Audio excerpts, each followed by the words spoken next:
Let's take a look at some information on the multi-chain DEX aggregator ZRX for Brave New Coin.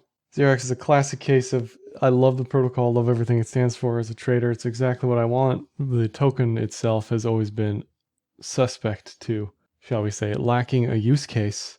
And I'll go into that. So ZRX is a DeFi liquidity aggregator.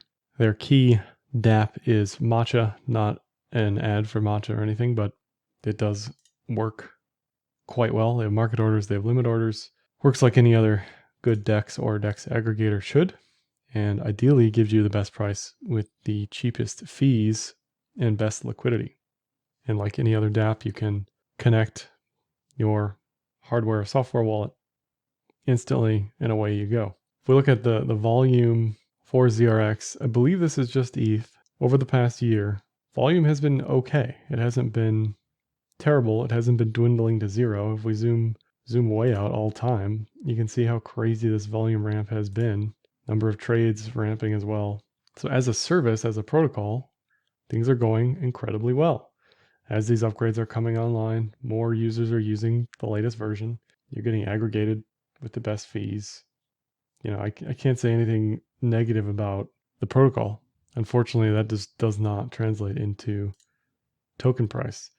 They had a staking component that are paused based on a governance proposal. So even this use case for the token isn't there.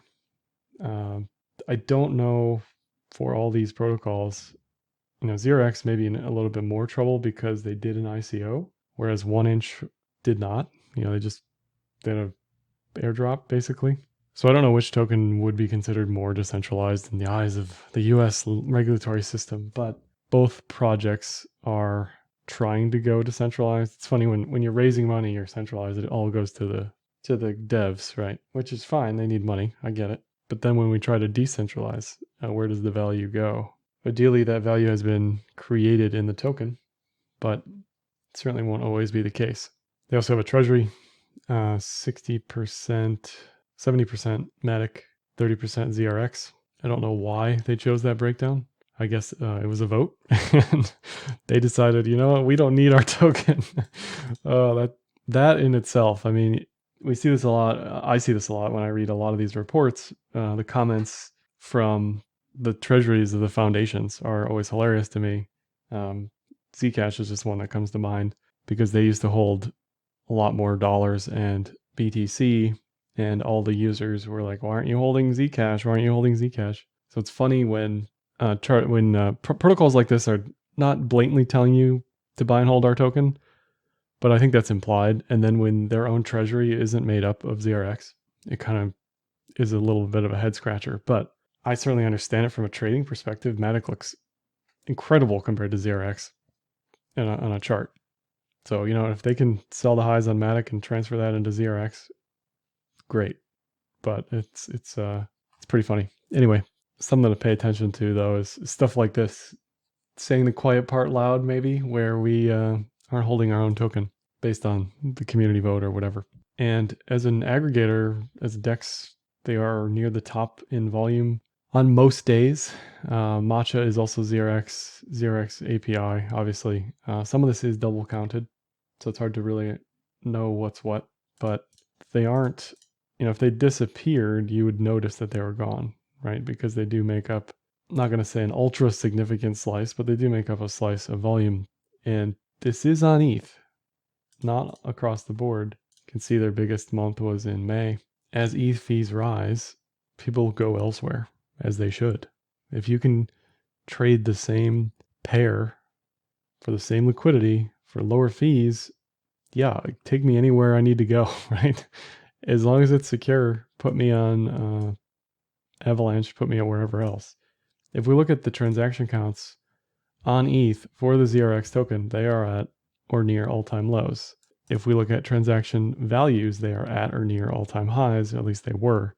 So this is a pretty clear correlation. As transaction counts decline, average transaction values rise, and that follows ETH fees. If we look at active addresses on ETH, they are at all-time lows.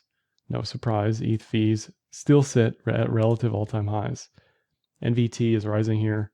Inverse metric of economic utility relative to price, certainly not a bullish metric, but I think that's the least of ZRX's worries here. Unlike most DeFi tokens, MVRV in the fill, in the green, has correlated pretty well with highs in price. It's also correlated pretty well with lows in price. We have multiple years of data now that we can say, okay, if MVRV is at or above 1.5, we should consider oversold or overbought conditions. I always mess that up. Overbought conditions. In February, it was 1.7. Price kept going a little bit as MVRV was declining. Currently, MVRV is far below 1 at around 0.8. The bear market lows were put in at an MVRV less than 0.5. So if I'm looking to buy some knives, if I'm looking to be a hero at the lows in the future, I'm looking for a price that is below 0.5 on the MVRV. Not a lot of data here, I agree. But we have lows here and we have lows in 2019, 2020 that tell me, you know what, when market cap is a 0.4 multiple of on-chain activity, we're probably at lows. To further complicate this, as ZRX and everything goes multi-chain, we're going to have to include that in the data. So this isn't even entirely accurate because we're not showing ZRX everywhere else. And maybe it won't matter, but you don't really know that until you look at the data. Because on ETH, this looks abysmal. Transactions all-time lows, active addresses all-time lows, fees for ETH all-time high. You're not going to move ZRX a lot on ETH. You're just not. Doesn't make any sense to do so. But if we look at multi-chain, this is the API volume multi-chain for ZRX. It's on BSC, Polygon, Avalanche, Phantom, CeeLo, whatever that is. And if we look at all these stats, for the most part, we see a lot of activity on the chains with lower fees. As a whole, you're still going to see more volume on ETH because that's where the party is currently. But this is certainly shifting. You're getting more users with smaller transactions on different chains than ETH.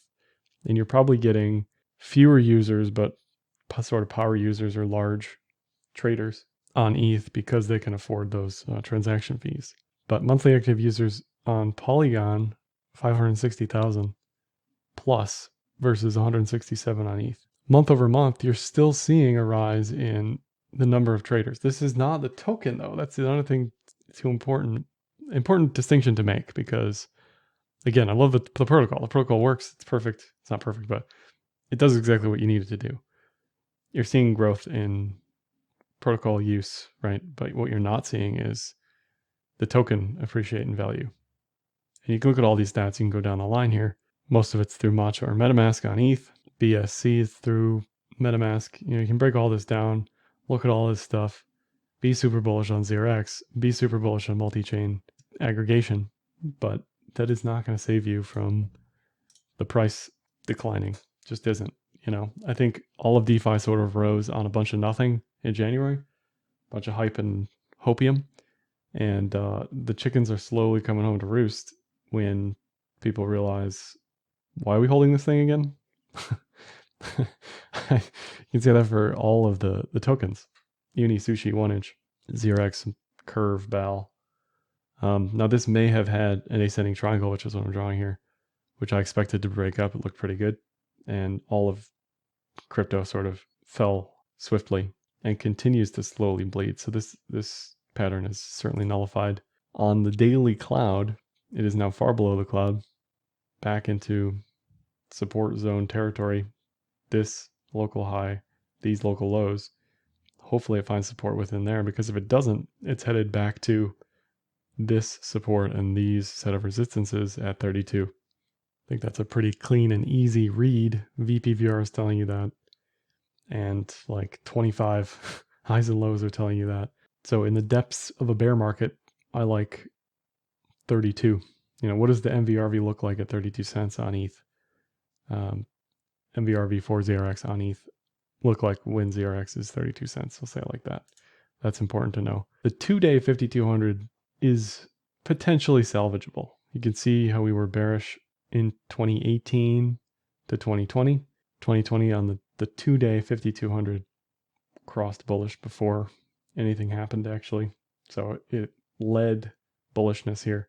So to see this cross bearish for the first time on the 2-day since April 2020 would certainly be bearish going forward into 2022. The daily 5200's already crossed bearish, but zooming out when you're looking at trend metrics, tends to help clear up the picture, and this certainly clears up the picture.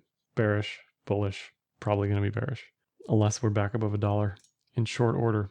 ZRX against BTC had for the most part been in a multi-year range. Still probably technically is within that range. It's not in the heart of the range, it's in the extremes of the range. Trend metrics bearish. RSI probably not oversold enough yet. You can see how we got down there April, July, into mid-year in 2019. Even into 2021, we saw a mega bearish divergence. So we're definitely not there yet. Definitely doesn't scream a buy. Maybe you set alerts at 1200 sats and see what it looks like down there. But against BTC, this doesn't look strong in any regard. And against ETH on the 2-day, it is at all-time lows. No bull div. Maybe this mean reverts, you know, if you want to take that trade, like I've been saying for lots of stuff on DeFi, just you buy some low, pick up some 10% stop loss, and just let it ride. But your expectations should not be magically bullish, I don't think. The reality is that since 2018, this thing has really only lost value against ETH. So in summary, love the protocol, love that they're going multi-chain, love that they're aggregating all over the place. I love that their own treasury is mostly Matic and not ZRX. And the use cases for the token, I still don't see them. They've sort of been non-existent since the beginning. And with the staking being shut off, that use case is also gone. Technicals look neutral at best on the USD pairs and bearish on the BTC and ETH pairs. That's all for this one. Like, dislike, comment, share, subscribe, and happy trading.